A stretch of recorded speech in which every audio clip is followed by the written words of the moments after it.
But we'll go ahead and get started. And so thank you for coming to this three-part webinar series that we have going for parents. It's a collaboration between the Utah Center for Evidence-Based Treatment and the Children's Center Utah. So we're really excited to be able to come and talk to people in the community and see how we can be of support. This second part in the three-part series, we are really focusing on a parenting playbook, tackling tough behaviors and promoting household harmony. And I am Dr. Kalee Gross. I am a provider at the Utah Center for Evidence-Based Treatment. And then we have... I am Dr. Samantha Smith. Please call me Sam if you have any questions. I am the psychology training director, a family therapist, and a staff psychologist at the Children's Center Utah. And I'm so excited to be here to help support everyone who's in attendance and everyone listening and how to try to tackle some tough behaviors at home. Yeah, and so based on the questions that we received ahead of time, we kind of put together this PowerPoint to try to address some of these questions. And then the ones that aren't necessarily directly addressed, we're going to talk about at the end. Yes. Yeah, and I think I mentioned this a couple of minutes ago if you were already on. We will, if I see anything pop into the chat that might be helpful for us to pause and reflect on or speak to, then we can do that. Otherwise, we might wait until the end, just in case we do already answer it within our PowerPoint. So let's jump in, right? Yeah, let's jump in. Okay, so just to start, we want to really normalize that defiance is normal, right? So regardless of the age, 0 to 18, even us adults can be defiant at times, but it is normal. Defiance typically starts to increase around age 3. Sometimes you see little ones start to increase their defiant behaviors a little bit earlier than then, and sometimes it's a little bit later. And every child's different, but just keep in mind that it is normal. Some kids can be more defiant than others. And that might be related to the fact that there are underlying differences in each child, as well as possible underlying diagnoses that could be contributing to some of those things. And some of those diagnoses could include things like anxiety, kids who are really rigid, ADHD, kids who are having a really hard time, sitting still and listening. They might be hyper focusing on something of interest to them. Sometimes you have kids who are different in terms of their neurological makeup. So like autism specifically, they might have some fixated interests or rigidity that might make them a little bit more defiant. So those are just some examples. And I'm going to hand it over to Kalee to talk a little bit more about what defiance might look like in the kiddos she works with. Yeah, and so as kids get older, especially their teenage years, or sometimes comes a little bit earlier, preteen years, especially if they have older siblings, but they start striving for autonomy. It is a typical part of their development. So it's expected that you are going to get more pushback and more defiance during these times. And it's really about them learning how to become their own person, how to have more responsibility, what they can and can't handle at that time. And truly this process of becoming an autonomous adult, like someone who's independent. And so it's normal to see more of that. And we'll talk a little bit about, things that we can do to really help. Yeah, and I'll add really quick too, Kalee and I were, discussing when we were putting together this presentation, how similar little ones and our teens can be because of that, many different reasons, but because of specifically that desire for autonomy and control.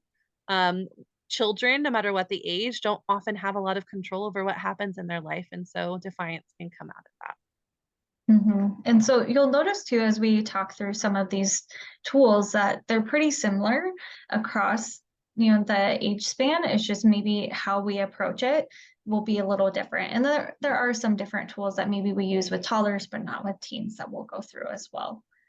So we'll jump into that toolbox, and we'll have Sam start. So one of the first things that both Kalee and I agree is that when responding to defiant and difficult behaviors, it's key to stay calm. there's so many reasons for that. You know, one of the reasons is we're modeling for kids how to behave in specific situations. Um, but we also want to make sure that you're responding in a way that is in line with your own values, and in a way that's effective for the child. So staying calm is first and foremost going to be very helpful. Do you want to do the next one?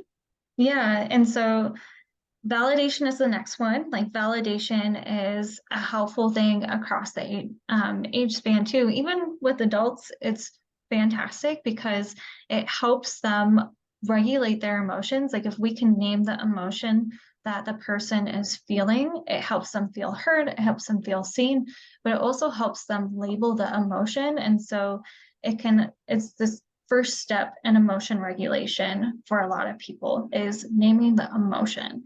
And so as parents, you can help them do that by validating it and helping them learn what they're feeling and what's going on. And guess what?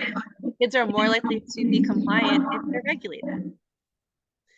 So the next thing we're going to talk about is positive reinforcement. And this can take shape in many different ways. One of the first one is praise. So we talk about the praising replacement behaviors. So if your child is being defiant, an example would be climbing on counters, and you're trying to get them to get down in a safe way. You can praise them as soon as they engage in the behavior that you're looking for. They start to climb down, you can immediately praise them. Thank you so much for listening to me and keeping your body safe. Thank you so much for making a good choice and coming down from the counter.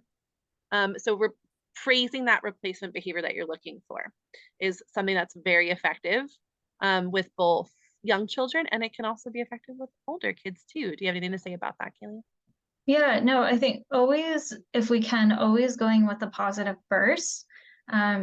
For a lot of reasons. It keeps that relationship going, and the better relationship we have, the more likely they're going to listen to us. So if you can think of it like someone you don't like telling you to do something versus someone that you like telling you to do something, you're way more likely to listen to the person that you actually like and way more likely to say no to the person that you don't like. You're not going to extend or do favors for that person. And it's also really helpful because it builds their confidence and those like feel good feelings that they have. And the more we have those, the easier it is for them to regulate their emotions, to think it through, and come to the decision to listen or not. And that kind of brings us to that next little piece, the intrinsic versus extrinsic motivation. So Kaylee's speaking to the intrinsic, the internal motivation to do something good, to do what their caregiver is asking them to do. And extrinsic motivation would be like, I'm doing it because my caregiver is giving me a reward, which is fine.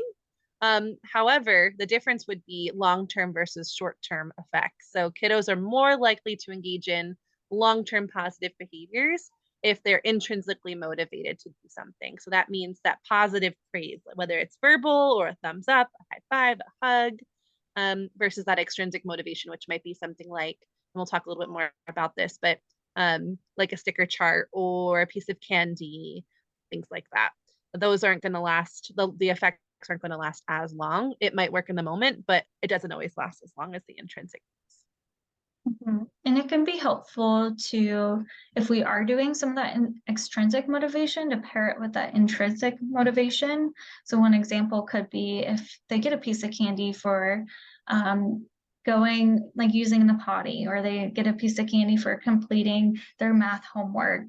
We can also turn it in to say, like, how are you feeling about it? To help them connect more with that intrinsic motivation. But something that's helpful to keep in mind too is that intrinsic internal motivation really follows naturally from autonomy. And so the more freedom that they have to make their own choices, the more that they'll be able to have that space to develop that own internal motivation to do things. And so we can think about, as they're developing, how we can provide parameters for them to have more autonomy, more space to make those decisions.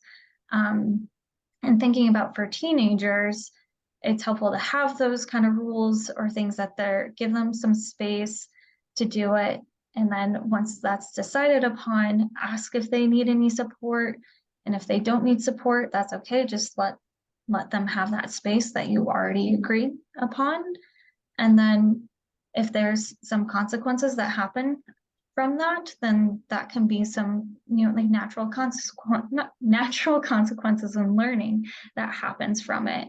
So if, let's say you're giving them space to complete their homework on their own, and then you asked if they needed help, they said no, and then they didn't complete their homework, well, that's a natural consequence that they got a bad grade. And if it happens enough, it's a natural consequence to, maybe to have to repeat that class. But I'm going to pass it back to Sam to talk about follow through. Yeah, and for sake of time, I'm gonna put follow through and picking your battles. I'll kind of combine those. So I think they kind of go together really nicely. So we also talk about choosing your battles with children in general. And what we mean by that is making sure that you're choosing things that you're going to require that they have to do, whether that's something that's immediately happening or something in the future. And the reason for that is because you then have to follow through with that. So for example, if you tell you're running late out the door, you've got to get out the door in like a minute to get to work on time, get to school on time, and you tell the kiddo they have to put their shoes on. And maybe this is for like a younger kiddo, right? This is an example for a younger kiddo who's learning to do that. That's going to take them some time, and we want them to do it by themselves. And if you're in a rush and you end up doing it for them, they might learn that, well, mommy will just do it for me, or daddy or grandma, whoever's caring for them, will do it for me if I just kind of sit here long enough. So we always say follow through on the limit that you set or the request that you're making, and pick your battles wisely. And this is both true for young children as well as older kids. Kalee might be able to give an example that's more relevant for an older child.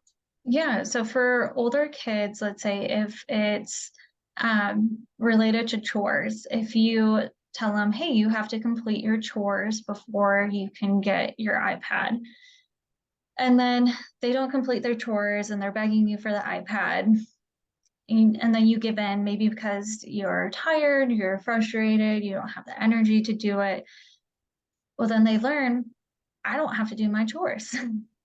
Mom didn't follow through on this, so I don't have to listen, or I can push. Or if you tell them to clean up their room, and then they don't do it, there's no consequence, there's no follow through, then kind of, if I was a teenager, like, why, I don't know, I wouldn't clean my room either, probably, because nothing's happening, and I wasn't really intrinsically motivated to clean it on my own. Yeah, and I think another thing to keep in mind too is make sure that when you're picking battles that you want to follow through with. So for example, Kalee talked about, a consequence might be that they don't get to watch television that night. Or for the next week, if you don't clean up your room, this is the last chance, or I'm taking away the TV for a week. Then you have a teenager who's not allowed to watch TV for a week and is moping around, and you can't turn the TV on because they're not supposed to be watching it. And so it might have an impact on both you and the child. And so you just want to make sure that you're choosing your consequences and battles wisely. Sure. Yeah, and that was a helpful reminder, Sam. Thank you for that. Because I also think about cell phones is a huge one that a lot of parents will use for consequences. But that's a really hard one to follow through on because a lot of times they have a cell phone for safety concerns or needing to contact you for a ride or if they're going on a walk or something like that. And so if cell phone is a part of a consequence, we really need to think through, can I follow through on this? Am I okay with what this is going to look like with them not having the cell phone? Absolutely. And All so, right. Oh, sorry. Go ahead. Oh, I was just going to say, I'll move into talking a little bit about the effective commands, where, how we give a command is important. As adults, we tend to get into a habit of asking instead of telling. And that's just more of a polite thing, but with especially kids, younger kids, but it's nice, too, for teenagers just to tell them. If you want them to do something, tell them. If we ask them, kind of seems like they have a choice. They can say yes or no to it. And so if you want them to do it, be clear and tell them what you want them to do. And so telling them what to do is also another key thing instead of like no, don't, or stop. Like if they're climbing on the counter, telling them, please put your feet on the ground, what to do instead, because when you tell them no, don't, or stop, they don't always know what to do instead. But sometimes if like your child's already defiant, they might have more of an urge to not listen because you're telling them no. And it's just a natural human reaction a lot of times. Like if someone tells us no, we kind of have an urge to maybe do the thing or push a little bit. But Sam, do you have more that you want to add to that? No. And then just the next one would be providing as many options as you can. Not in that moment, but you have to be creative about it. So, for example, with the climbing on the cabinets, you might say something like, climb down and we'll go run around outside, or I'll come get you and take you down myself, right? So that might be options that you provide. If a child is being defiant, like, no, I don't want this for dinner, you can provide them with some options. Okay, well, you get to choose then a bowl of cereal or this apple. So it helps them to feel more in control and gives them more choices. Yeah. Okay, so I'll go ahead and shift to the next slide and talk more about this ABC chart that I have up here, because I think with any problematic behavior that we're noticing, so even defiance, it's really helpful for us to understand the function of it, like the reason behind why it's happening. So if it's a child with ADHD, it could be that maybe they didn't listen because they didn't catch it because they were distracted. Or if it's a child that has autism, like maybe they're not putting on that shirt because they have a sensory sensitivity. And so how we like approach each of those would be different based on the function. And so this chart is something that helps us really identify like what is the function of this and what's happening.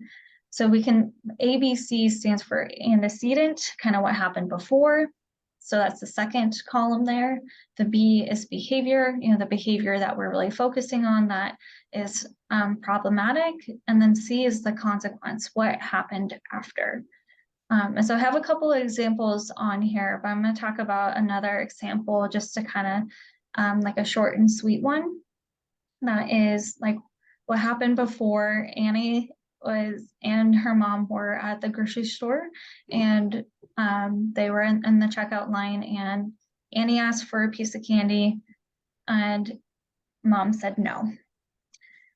So then the behavior that was the problematic thing is Annie had a tantrum. Annie had a tantrum. And so mom said, yes, okay, fine, you can have that piece of candy. And so if we can look at that, then we can see, oh, the consequence of her having a tantrum was she got candy. So that is actually something she wanted. So it's reinforcing that behavior, making it more likely that if that happens again, she will have another tantrum if mom immediately says no, because she knows, well, it worked once to have a tantrum to get what I wanted, to get the piece of candy. But there's a couple other examples on here that kind of highlight that and help us really just look at it to understand, okay, what's happening, what's truly going on. Because as I mentioned, once we understand what's going on, like the function of it, then we can have a clearer way to really come at it and address it. Anything else that you want to add, Sam, before I move on? Well, just to highlight, I think you'll see that Kalee and I often talk about defiance and emotion regulation together, because they often go hand in hand. And in the example with the store, we're not teaching the child to tolerate their frustration, using those steps that we had discussed earlier, staying calm, validate, following through, right? We're not teaching them to tolerate that frustration either. So now they're learning that, like, every time I'm told no, I don't know how to really engage in self-regulation related to hearing that. So oftentimes defiance and emotion regulation go hand in hand. Mm-hmm. Yeah, definitely. And I think like as a parent, it can be helpful to like give yourself that reminder of, if I say no and stand to it, yes, it's hard right now. And I'm really teaching them important skills, and my consistency in this is going to be better for them in the long term. So emotion regulation, like Sam had talked about, I'll let her start with co-regulation. Yeah. Um, so leading us into, the discussion about emotion regulation, like we said, defiance and regulation kind of go hand in hand. So with young children, they learn how to calm down on their own through what we call co-regulation. So learning to regulate with someone else's support. And first and foremost, babies learn this when, the first day that they're born. When they cry, my caregiver picks me up and I learn what calming down feels like. And that's so important for future self regulation. And so we talked a little bit about this already, but one of those first steps is to validate how they feel. I know that you're feeling really frustrated that you can't have that candy bar. It's so hard. So, really using that validation to help children feel like their emotions are important and they're being heard, regardless of what their age, whether they're 2 months old or 18 years old, or us adults, right? Like we want to be validated on our emotions as well. And then modeling how to stay calm. We talked about that, right? So staying calm when your child is being defiant or is emotionally dysregulated shows them what staying calm looks like. Shows them what being calm looks like, is what I should say. So managing your own affect. So it's okay to look frustrated or mad, but we don't want to be looking like we're out of control ourselves, or kids will just think, well, that's how I handle my emotion regulation then too. So if we're constantly yelling or stomping our feet or slamming doors or saying things that we don't mean, children learn that that's how they handle their emotions. Yeah, and I think sometimes, like, if we're having a hard time handling our own emotions, we get stuck in this, like, do as I say and not as I do. But with the research, it really shows that modeling makes a huge impact and even a bigger impact than what we say and what we tell them to do. So modeling is key. And if you're noticing you're having some struggles with that, there might be some pieces of information in the next webinar that could be really helpful to support you. But with validation, I'll add to that, some things to look out for if you're trying to validate. If you notice that you had the person that you're trying to validate, if you notice they either got really quiet and stopped talking or they got louder, that's probably a sign that what you had said wasn't taken as validation. And so it could be something to keep in mind and work on how you're validating or how those are coming across. I had another point, I can't remember it, but I will come back to it if I remember. So we'll go on to repairs. Yeah. So like I said, we both Kalee and I were saying it's important to model, but we're only human and we make mistakes too. And sometimes we've had a bad day and it's hard for us to stay calm in response to, our child having the third, tantrum of the day about not wanting to eat what we've made them, or a teenager, having a meltdown about something that we've said or done that's, bothered them. And so it's okay sometimes that we're not perfect. We're only human. Use that self-compassion. And then after you've made that mistake, maybe you raised your voice or said something you didn't mean, you can always come back and engage in a repair. And this is what we label as modeling for them. And it's okay to say you're sorry for a behavior that you engaged in. Um, Now you're modeling that emotion regulation piece. I am calm now, and checking in with them to see how they're feeling. All of that can be so helpful, specifically in making sure that you keep that relationship as strong as what you want it to be as a caregiver. Yeah, and like Sam said, like it really does teach them how to apologize too. So it teaches them that it's okay to make mistakes too, and that we can learn from it and we can grow, and it's okay to admit it and to say that to someone else.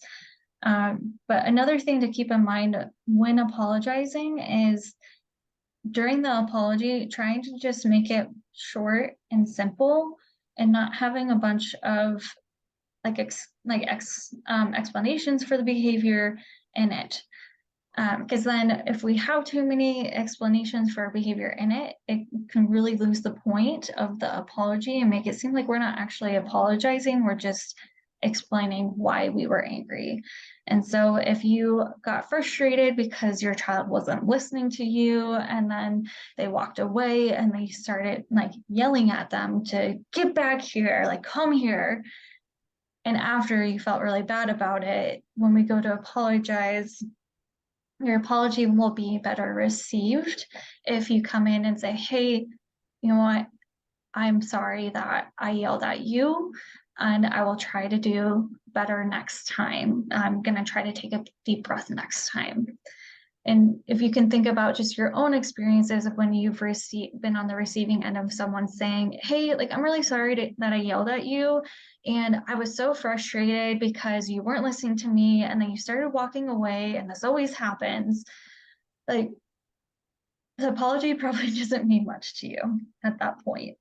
So really trying to keep it to the point, owning up to like what you had done, and maybe adding in how you would try to do better. Okay. So Go we're ahead. talking about household harmony, right? And all of this, coming, why are we talking about emotion regulation when it comes to household harmony and defiance is it helps maintain a household that can engage in better communication. And remember when Kalee said in the beginning, you're more likely to listen to someone that you have respect for. That's why we want to engage in these behaviors and model these things for our kids. So one thing that might be helpful when you are, whether it's you're planning for a baby, or you're in this webinar now and you're like, how do I get on the same page as my partner? We're not on the same page about the rules that we have in our house. One thing that you might want to do is sit down with your partner or someone else that you are engaging in parenting with, or if you're on your own, sit down with yourself and reflect on what are a few of the most important values and rules that you can agree on, whether again it's between you and your partner, the other person who's caregiving with you, or just yourself, to make sure that you're on the same page. And because what ends up happening in a lot of households is there's a disagreement between like what consequences look like, or what does follow through look like, or when do we discipline, what's a disrespectful behavior for us. So then it helps with that follow through piece and identify which behaviors you're going to praise as well. And that again might look a little bit different based on young kids versus teens. Do you have anything to say about that, Kalee, in terms of older kiddos? Yeah, I think even like as they get older, this could be something where maybe you bring them in on these conversations. I would say like, maybe like 13-ish to older, just depending on their like maturity level, but it could help them feel a little bit more involved in the family and how to build that family um, dynamic and harmony, and can help them feel a little bit more of a shared responsibility with creating that kind of environment and family that they would like to see. And then the other thing I want to add about shared values is, sometimes throughout the process and revisiting this, we learn that we're doing things that actually like aren't aligned with our values. And when we're really acting more on those values, it feels better, it creates more harmony in ourselves and for the people around us. And Yep, so, I think the only thing to add, yeah, was just the changing over time, but you can speak to that, Kalee, because I think you did a good job when we were prepping for this. yeah, like it can change. Like there are certain things that as we start looking at our values and shared values, that they'll be pretty consistent over time. However, there will also be things that like change just as our life circumstance changes. And so one example that's usually pretty easy to grasp is health. Health, like being healthy is really important in the family. Um, but maybe that only came up because there was a health scare in the family, and that someone ended up in the hospital because maybe we weren't having the healthiest lifestyle. And so that's a new value that came up because of a situation. So it can change. And so it can be helpful just to intermittently check in, or I know someone who does a check-in once a year with their values, and just to kind of see where they're at, if things have changed, and make their own plan of how they're going to keep working on those values or how they're going to do things differently. And I'll just say, Kalee, we probably have about 3 minutes before we can shift into questions. Okay. Okay. That was my like, oh no, we gotta hurry. I know. I think we're doing okay though, because I think we can probably review this one and see where we get to afterwards. Right? Sounds good.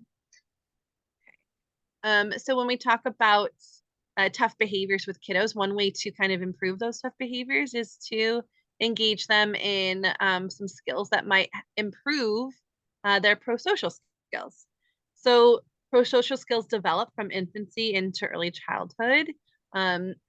It's typical to see some kids engage in things that we don't think are very pro-social. So lots of kids struggle with things like sharing. So I know some individuals sent in some questions about how do I get siblings to share with each other?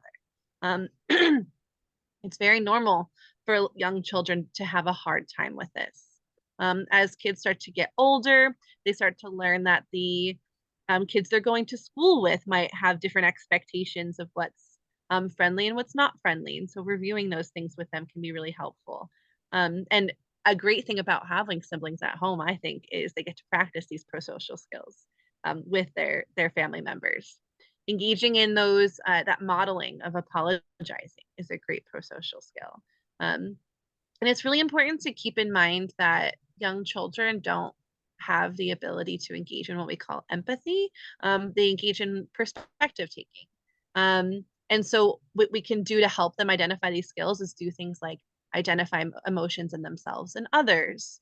We can have label, toys at home as sharing toys and then our own toys. So toys they get to keep to just themselves. And if they want to share them, they can. And then I can pass it over to Kalee to keep. Yeah, and so those skills continue to develop throughout elementary school and teen years. There's definitely this like progressively increasing ability to think about others, to have more compassion for others, and even self-compassion. But one of the skills on here that I mentioned to develop is self-compassion, because as they get older, they tend to become progressively more self-conscious. And just more aware of others and how others perceive them. And so it can, especially around like preteens, like 10 to 12, it increases a ton, and you can see a huge dip in self-confidence. And so we really want to build up their self-compassion. A lot of research shows that the more self-compassionate children can be to themselves, the more compassionate and understanding they can be with other people. And so we really want to work on that and continuing to help them see things from other people's perspectives. And as they get older, they'll have even more problem-solving abilities. And so the more they develop, the more we can help them think through how to solve some of these problems on their own. So if they're later in elementary school and they're having a lot of problems with their sibling, this could be a time when maybe we can sit down and help them engage in some problem solving and think of their own solutions. And sometimes they're like really good at it and think about some things that you hadn't. And when they can think of it on their own, they're way more likely to actually follow through and do it. Thanks, Kalee. All right, I think this is a good time to probably transition into our questions. So we'll start with the questions that were sent in to us. And then we can, if we have time, we'll open it up to see if anyone else has any questions. Does that sound good? Okay. Yep. All right. The first question or set of questions that we have, we kind of lumped them together, is how do you find the, oh, sorry, let's see. Okay. How do you find the balance between a traumatized child and holding boundaries in the household, getting the child up and out of the house to do activities?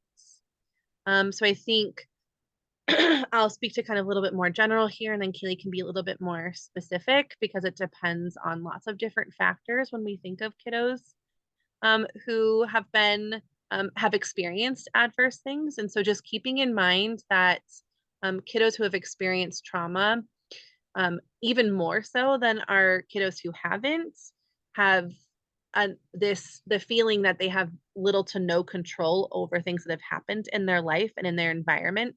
And so they're looking to exert as much control as possible. They might be a little bit more defiant than our typically developing kid, and that can be really frustrating for the caregivers. So just making sure that you're holding that information in mind, that they might struggle with defiance specifically because they're looking for more control. And then the second part of it was holding boundaries and getting them out of the house to do some activities, which Kalee can speak to. Yeah, so in general, I always start with the positive reinforcement. It's kind of a fancy word, but always like those sticker charts or intrinsic motivation, the praise, because that is going to work so much better for them, and they are going to feel safer with that happening. I would say lean on those more than the discipline strategies of, if you don't go outside, you can't play your on your iPad or your video games today. So always starting with a positive and validating it too for them as much as possible. I mean, it's kind of hard, like balancing that validation and reinforcing them for engaging those behaviors. But I would always to start with shaping the behavior is what I call it. But by shaping, I mean starting small and building up to the thing that we want them to do. So if it's to get them to go outside on a walk, then we can maybe start by having them get up and get the package from the front door. And then they would get some sort of reward for that, either like praise or sticker chart, or maybe it could be like earning points to earn a bigger prize.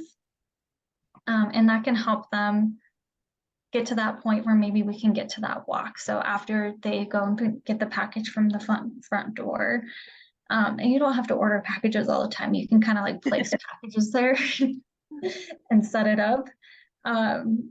But after they can do that, consistently for maybe like 3 to 4 times in a row, then we can up it. Then maybe it could be like, if you're in a house that has a mailbox that's a little bit away, then it could be, okay, like now I'm gonna have you go get the mail today.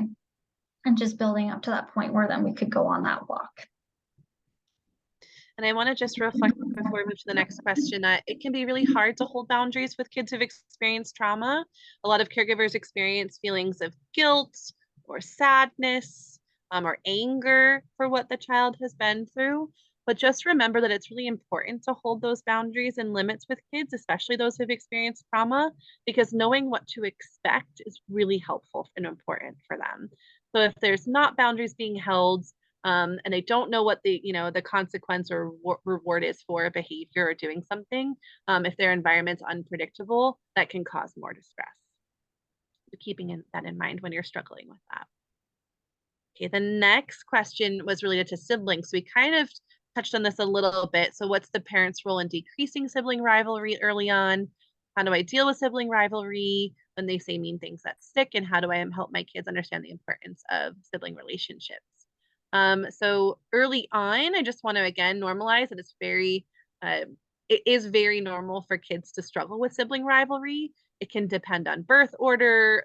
Sometimes the first child is very used to having their caregiver's attention on just them, and then a new, baby's born, and that can be really distressing for them and hard to adjust to. You want to make sure that you're, giving as much equal amounts of attention to all of the kids if possible, even if it's in small little doses and increments. Finding some special time to spend with them per day, or just lots of positive praise for things that they're doing well while they're at home with you. Engaging in some of that shared attention to make sure that they all know that they're important is going to be very helpful. And just like validating that it can be really frustrating, thinking that they don't appreciate each other, and they probably won't until they're much, much older. Kalee? Right. Yeah. And kind of thinking about it, like for even throughout a decent amount of their adolescence, they're very now focused. And that's just how their brain is working and how it's developing. So they're not thinking as much of, oh, in the future, if I'm struggling and I need a place to stay, or I need that emotional support from someone who is close to me in my family, wow, like I need to be nice to my siblings so that I can make sure I have that in the future. Like that's not what their mind is at. It's more of like the here, the now, and what's happening. And so it is frustrating and it might take a little time for them to get there. But modeling just the importance of your own sibling relationships can help them see that.